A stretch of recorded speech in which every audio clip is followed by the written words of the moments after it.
Hello friends, welcome to Kannan info Tamil. நம்ம இன்னைக்கு என்ன டாபிக் பார்க்க போறோம் அப்படின்னா, இந்தியா அப்படின்னாலே ஒரு ஆயுத இறக்குமதி நாடு. சவுதி அரேபியாவுக்கு பிறகு உலகத்திலே அதிகமான ஆயுதத்தை இறக்குமதி செய்யக்கூடிய நாடு அப்படின்னு யார் வேணா சொல்லிடுவாங்க. ஆனா சமீபத்துல Stockholm International Peace Research Institute அப்படிங்கிற அமைப்பு ஒரு ரிப்போர்ட்டை பப்ளிஷ் பண்ணாங்க.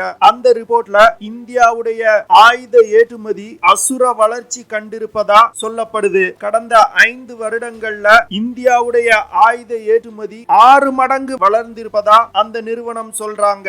இந்த வீடியோல இந்தியானால உலகத்திலே அதிகமான ஆயுதத்தை இறக்குமதி செய்யக்கூடிய நாடு அப்படிங்கறதுல இருந்து உலகத்திலே அதிகமான ஆயுதத்தை ஏற்றுமதி செய்யக்கூடிய நாடு அப்படிங்கிற இடத்துக்கு நகர முடியுமா? இந்தியா தன்னோட ஆயுத ஏற்றுமதியை அதிகரிக்கிறதுக்கு என்ன மாதிரியான விஷயங்களை செஞ்சு வர்றாங்க, வரும் காலத்துல இந்தியாவுடைய ஆயுத ஏற்றுமதி எப்படி இருக்கும் அப்படிங்கறத பத்தி நம்ம டீடைலா இந்த வீடியோல பார்க்கலாம். நீங்க இப்பதான் நம்ம சேனலுக்கு ஃபர்ஸ்ட் டைம் வர்றீங்க அப்படின்னா நம்ம சேனலை சப்ஸ்கிரைப் பண்ணிக்கங்க. அப்படியே அந்த பெல் நோட்டிபிகேஷனை கிளிக் பண்ணி ஆல்ங்கிற ஆப்ஷனை எனேபிள் பண்ணிக்கங்க. சமீபத்துல Stockholm International Peace Research Institute ஒரு ரிப்போர்ட்டை பப்ளிஷ் பண்ணாங்க. அந்த ரிப்போர்ட்ல 2014 இருந்து 2018 வருடம் வரைக்கும் இந்தியா சவுதி அரேபியாவுக்கு அடுத்து உலகின் 2வது மிகப்பெரிய ஆயுத இறக்குமதி நாடா இருந்திருக்காங்க. இந்தியாவுடைய இறக்குமதி உலகின் டோட்டல் டிஃபென்ஸ் இம்போர்ட்ல 9.5%. இந்தியா ரஷ்யாவிடம் இருந்து கிட்டத்தட்ட 58% ஆயுதங்களை கொள்முதல் செஞ்சிருக்காங்க. இது தவிர இஸ்ரேல், அமெரிக்கா, பிரான்ஸ் போன்ற நாடுகளிடம் இருந்தும் ஆயுதங்களை இறக்குமதி செஞ்சிருக்காங்க. இன்னும் வரும் காலங்களிலும் இந்தியா தன்னோட ஆயுத தேவைக்கு ரஷ்யாவை நம்பி இருக்க வேண்டிய சூழ்நிலை இருக்கு. ஏன்னா இந்தியா ரஷ்யாவுடன் பல ஒப்பந்தங்கள்ல கையெழுத்திட்டு இருக்காங்க.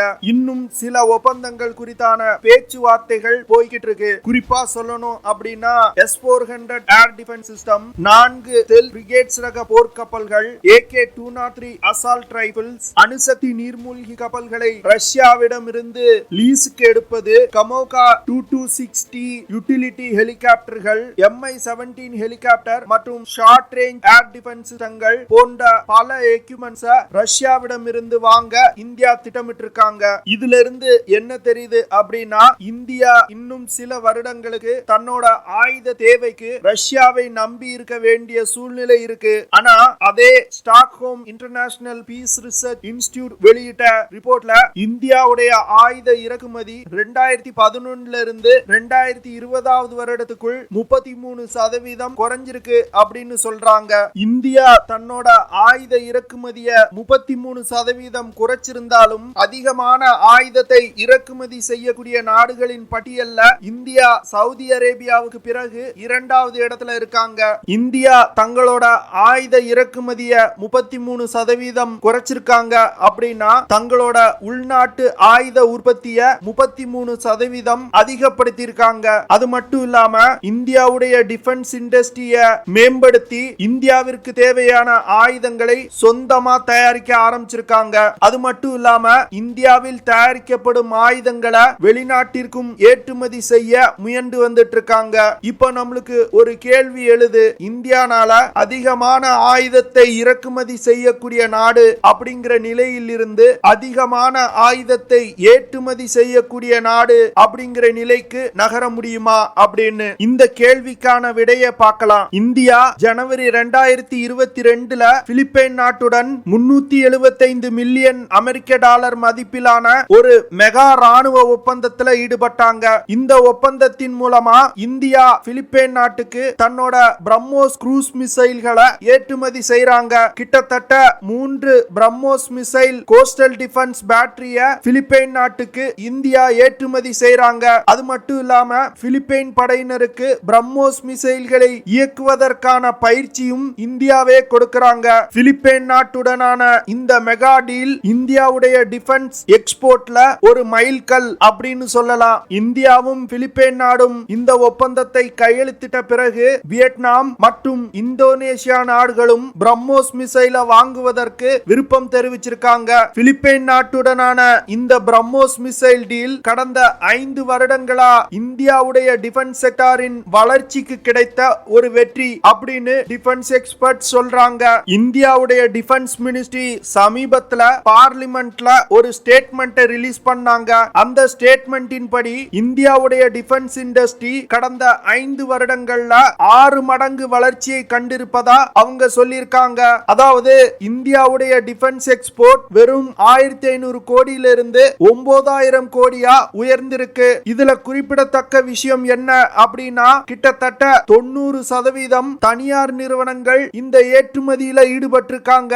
மினிஸ்ட்ரி ஆஃப் டிஃபென்ஸ் என்ன சொல்றாங்க அப்படின்னா இந்தியா கிட்டத்தட்ட 84 நாடுகளுக்கு தங்களோட ஆயுதங்களை ஏற்றுமதி செய்றாங்க அப்படின்னு சொல்றாங்க. இந்தியாவுடைய டிஃபென்ஸ் மினிஸ்ட்ரியோட இந்த ரிப்போர்ட்டுக்கு பிறகு Stockholm International Peace Research Institute 2020 வருடம் ஒரு ரிப்போர்ட்டை பப்ளிஷ் பண்றாங்க. அந்த ரிப்போர்ட்டின் படி உலகத்திலே அதிக ஆயுதங்களை ஏற்றுமதி செய்யக்கூடிய நாடுகளின் பட்டியல்ல இந்தியா 25வது இடத்துல இருப்பதா அவங்க சொல்றாங்க. அது மட்டும் இல்லாம இந்தியாவுடைய டிஃபென்ஸ் மினிஸ்ட்ரி தங்களோட ஆயுத ஏற்றுமதியை அதிகரிக்கிறதுக்கு ஒரு டிஃபென்ஸ் எக்ஸ்போர்ட் பாலிசியை உருவாக்கி வருவதாகவும் அந்த பாலிசி உருவாக்கப்பட்டுச்சு அப்படின்னா இந்தியாவுடைய டிஃபென்ஸ் எக்ஸ்போர்ட் பல மடங்கு அதிகரிக்கும் அப்படின்னு சொல்றாங்க. பினான்சியல் இயர் 2021ல இந்தியாவுடைய பப்ளிக் செக்டார் கம்பெனிகளான Bharat electrical limited, Hindustan aeronautics limited, BEML, Garden Reach shipbuilding engineers limited, Bharat dynamics limited போன்ற நிறுவனங்கள் இணைந்து 1300 கோடி ரூபாய்க்கு மேலான டிஃபென்ஸ் எக்யூப்மெண்ட்ஸ் ஏற்றுமதி செஞ்சிருக்காங்க.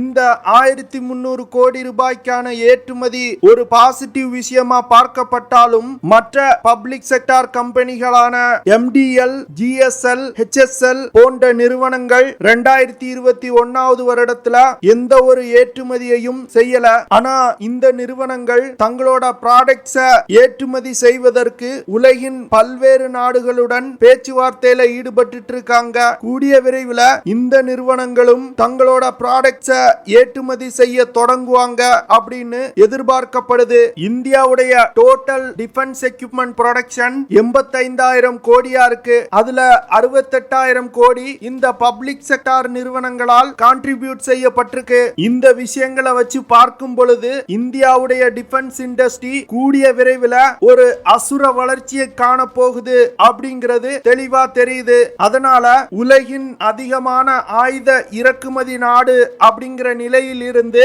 இந்தியா கூடிய விரைவில் உலகின் அதிகமான ஆயுதத்தை ஏற்றுமதி செய்யக்கூடிய நாடு அப்படிங்கிற நிலைக்கு மாறும். மினிஸ்ட்ரி ஆஃப் டிஃபென்ஸ் இந்தியாவுடைய ஆயுத ஏற்றுமதியை அதிகரிக்கிறதுக்கு பல விஷயங்களை செஞ்சு வராங்க.